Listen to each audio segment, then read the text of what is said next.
Yeah, tonight it behooves me to talk about tolerance.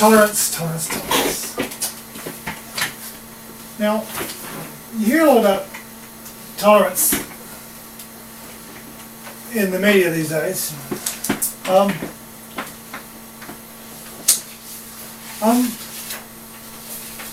Now,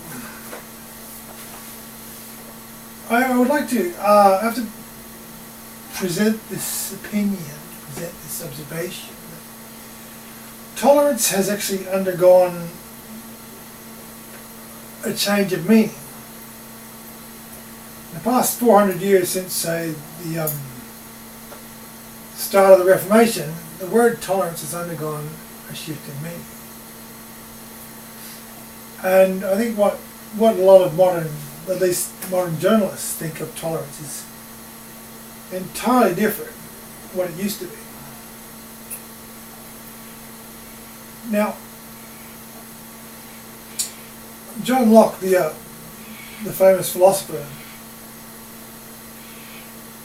in the 17th century wrote wrote a number of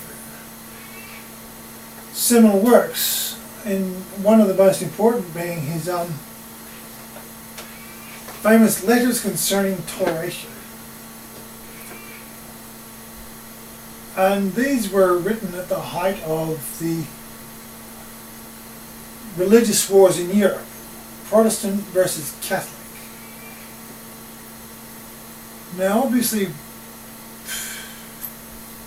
Protestant versus Catholic had overtones of, there was underlying issues like nationalism, Protestant versus Catholic, English versus French. So there was imperial rivalries going on, which were obviously not unimportant, but in Europe broadly, there was these long bloody wars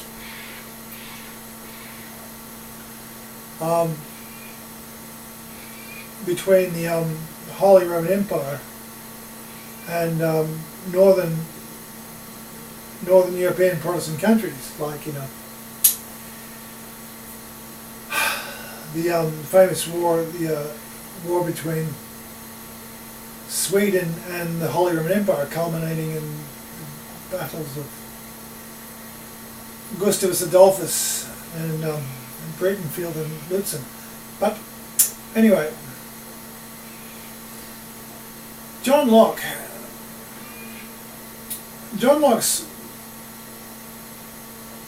fundamental idea was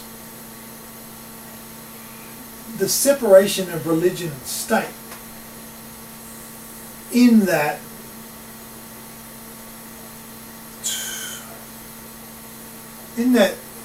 John Locke said that the government really has no business. The state, has no business in religion.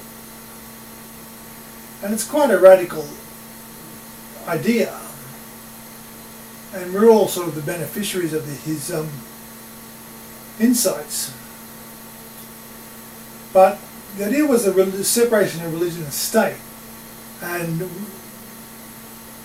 the tolerance that, because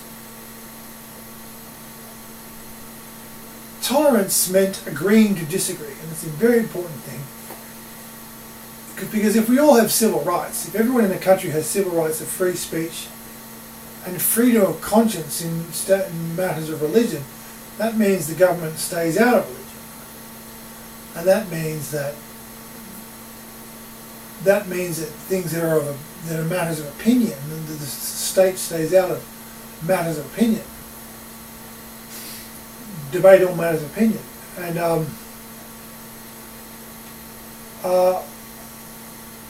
well, this was Locke's conception.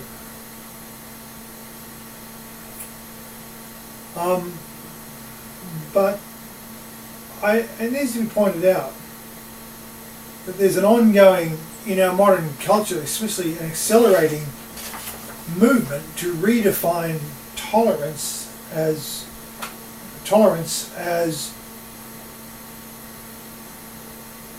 some kind of syncretism, a forced syncretism. See, tolerance is agreeing to disagree, but moderns seem to take the point of view that disagreeing with someone is automatically intolerant. Well, whether it's, rocking the boat, looking for a fight,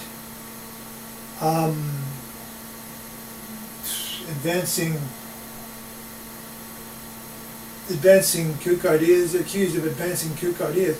But this modern idea is that disagreeing with somebody is intolerant, which is a logical fallacy, because not all people who disagree with one's opinions are doing so from misanthropic motivations, but they're always accused of such. And a good example in our current political discussions at the moment is the idea of Zionism. Anyone who criticizes Zionism is a Nazi or is anti-Semitic, because there's this chain of sophistries where they say, well, criticism of Zionism is criticism of Jews, therefore criticism of Jews is hate speech. Therefore, well, so disagreement with Zionism is intolerant, therefore hate speech. But essential to that, you must remember, is this idea that disagreeing with somebody is intolerant.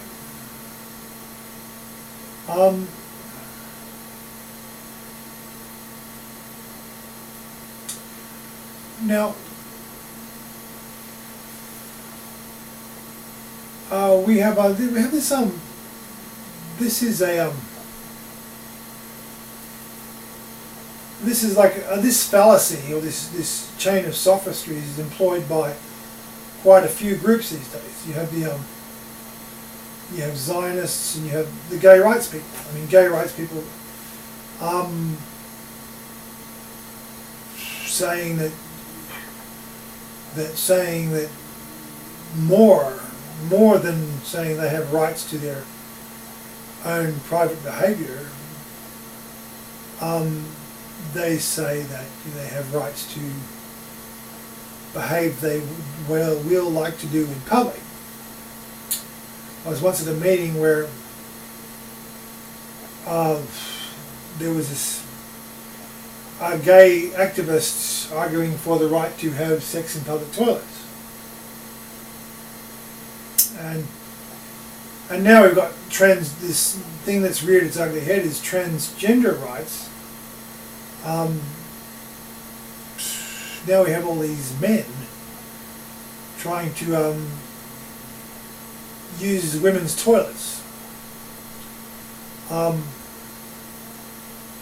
And I mean, even questions of debate like philosophy or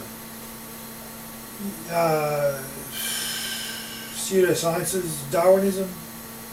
I mean, Darwinism has gone from being a wild theory 200 years ago to being scientific fact, but it was always a very divisive, outrageous, and abolitionists in the early 19th century didn't have any hesitation to say that Darwinism was simply a way of saying that slave classes, Negroes for example, were not human, and so they were it was okay to enslave Negroes because they were less than human. Now, and even we're getting states in America are making vaccines mandatory. I mean, vaccines were always a complicated debate over trade-offs, risks and trade-offs. You have the risks of vaccination versus the risks of some people dying of some horrible disease. And this was always a debatable issue, and at the end of the day left to someone's own conscience. But now we have this idea where the government is saying that this is the policy, and if you disagree with it, you are going to be punished or censored.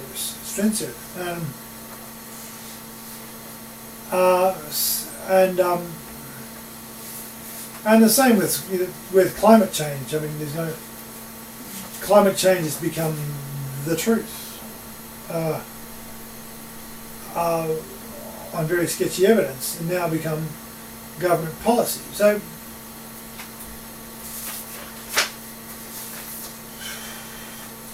we see there's this shift. There's a shift going on where one group doesn't want a tolerance regime and wants to enforce its views on everyone else by making them government policy. Now, see, tolerance meant agreeing to disagree. But that was about agreeing to stop fighting and agreeing to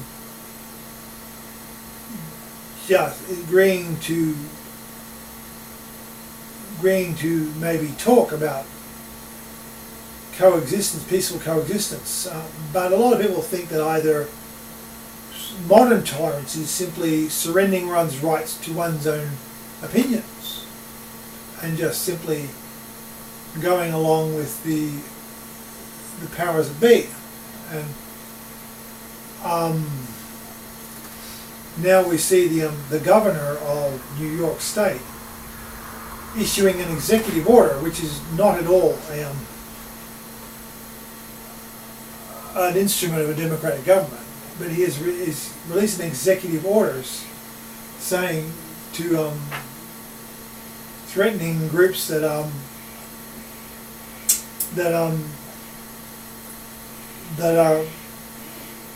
boycotting Israel, and the government of New York State is now threatening groups that boycott Israel.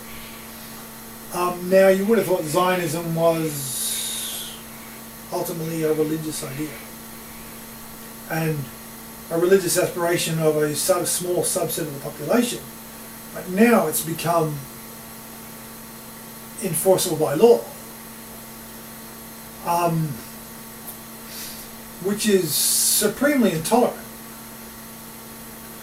But this is just a demonstration of the degree to which the meaning of the word tolerance has become so distorted.